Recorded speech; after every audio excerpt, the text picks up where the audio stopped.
Okay. Um, Click on it. Yes, sir. all right. So, well, let's start with the basics. How did you help influence people um, throughout your career?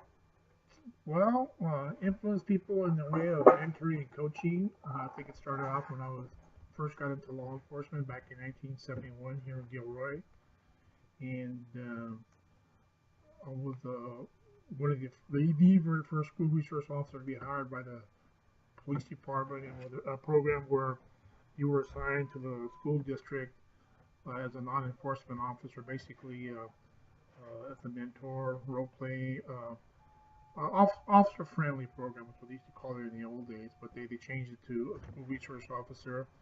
And you were there working with kids in a non-enforcement situation, answer questions, be a mentor, be a job coach, and that's where I started the Police Explorer program. What can you tell me about this program? Well, this program was basically geared for high school students from the ages of 16 to 18 that had an interest in law enforcement. They had to have a certain grade average, and we put it together back in 1973. Gilroy Police Explorer Post 818, and we had a total of 48 police explorers, 24 girls and 24 males. Uh, and how did you train these individuals exactly? Did Well, you they had to do an application. They had to go before the oral board. Um, we interviewed them. We put on actually like a miniature basic police academy for them. They all wore uniforms. They were taught officer safety. They were taught how to use the two-way radio system because they were riding around with police officers mm, responding to calls. The only call they could not go to was if you got a report of gunshots or a shooting situation. It was policy that we would drop the student off at a safe location. We responded to the call. okay? And but what is your personal opinion on the gangs here in Gilroy? Well, there actually is a gang situation here in Gilroy, but when I was in law enforcement, those days we dealt with basically the prison gangs, and those were the Nuestra Familia and Mexican Mafia, based out of either the Salinas area, which at that time, now the law enforcement, basically dealing in burglaries, heroin, prostitution, money laundering. It wasn't until a few years ago that we started with the North and the South gangs. But when I was in Gilroy, we dealt with the older prison gangs. In Los Gatos, we didn't have a gang problem. Ah, that's good to hear. Yeah. What about after you retired from law enforcement? Have you still helped out people Oh or? yeah, I've always been a person to help. Right after law enforcement, I felt that I wanted to give back to the community, so I became a volunteer supervisor for a nonprofit agency out of San Jose, where we provided emergency food for low-income families with dependent children. Basically a volunteer program, an educational program.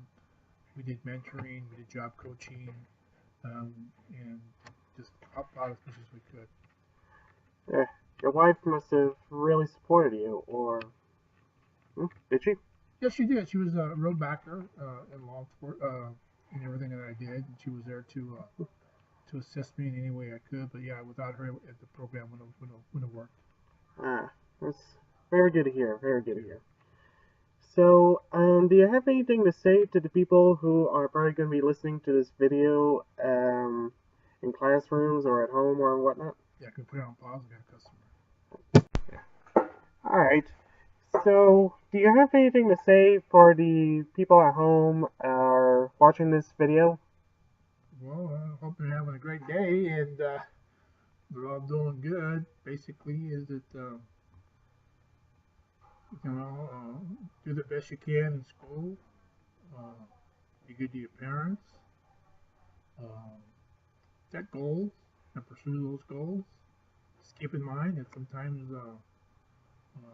you set goals that aren't reachable, but doesn't mean you can't keep going. Get up and pick yourself up and go.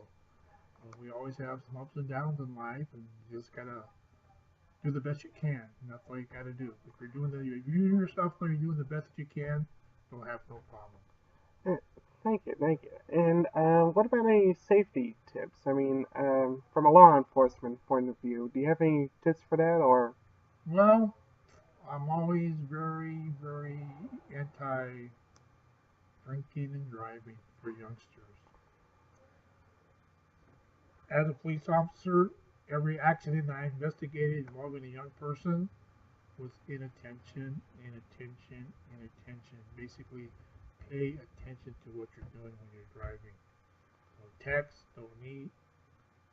Keep your keep focused because accidents do happen. And I've seen a lot of tragic accidents involving young people because number one, inattention, inattention, inattention. Not driving too fast, not drinking, just not paying attention and not being focused. You have to pay attention when you're driving. Thank you, Pat. You're very welcome. And that, folks, concludes our interview. Please tune in next time for our next exciting adventure of the BS from the government and from Pakistan.